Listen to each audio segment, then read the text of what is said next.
God loves you, so He will never send anyone to hell. Alam nyo, kaya ako naniniwala na yung almost truth or yung half-truth is more dangerous than an obvious lie. Kasi ang most effective weapon ng kalaban ay hindi naman palaging blatant lie. Madalas ang gamit niyan, distorted na truth. Kasi madali lang i-reject yung obvious na lie. Kasi nare-recognize agad ng mga tao. Pero yung almost truth or yung half-truth, mahirap i-discern. Kasi minsan, sounds right, feels right. Madalas may katotohanan na may halong mali. Kaya ginamit ko yung linya na yan kasi ito yung nauuso ngayon. Perfect example yan. God is love, so He will never send anyone to hell. Okay, tignan natin, di ba? God is love, yung unang part, true, totoo yun. John 3:16, di ba? That part is undeniable. Pero yung sumunod doon na since God is love, He will never send anyone to hell, unbiblical po yan. Kaya ito yung perfect example ng truth gets mixed with error. Tandaan po natin na God is not only loving, He is also holy, just, and righteous. At dahil holy siya, He judges sin. At dahil loving siya, He made a way through Christ. Parehas tama yon. So paano ba natin madediscern yung mga ganitong error? No? Sobrang simple lang po.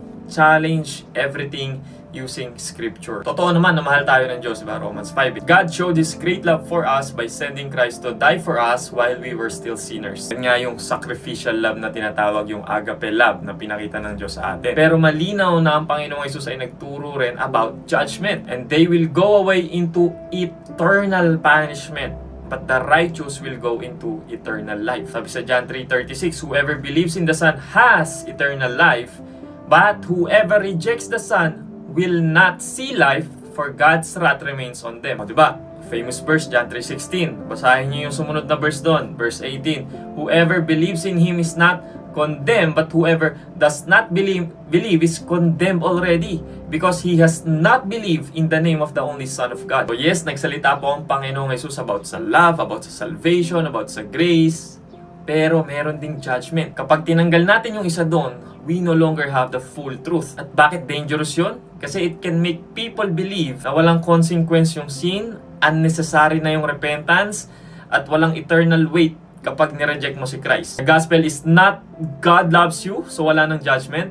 The gospel is God loves you so deeply that Christ took judgment in your place. That keeps both, di ba? Andun yung pagka-loving at pagka-just ng Diyos na hindi natin nako-compromise yung isa. Kasi kung God is love lang, kahit anong pamuhay gawin mo, kahit anong paniniwala mo, walang consequence yung mga ginagawa mo, yung mga sin na ginagawa mo, it will fall under progressive Christianity, no?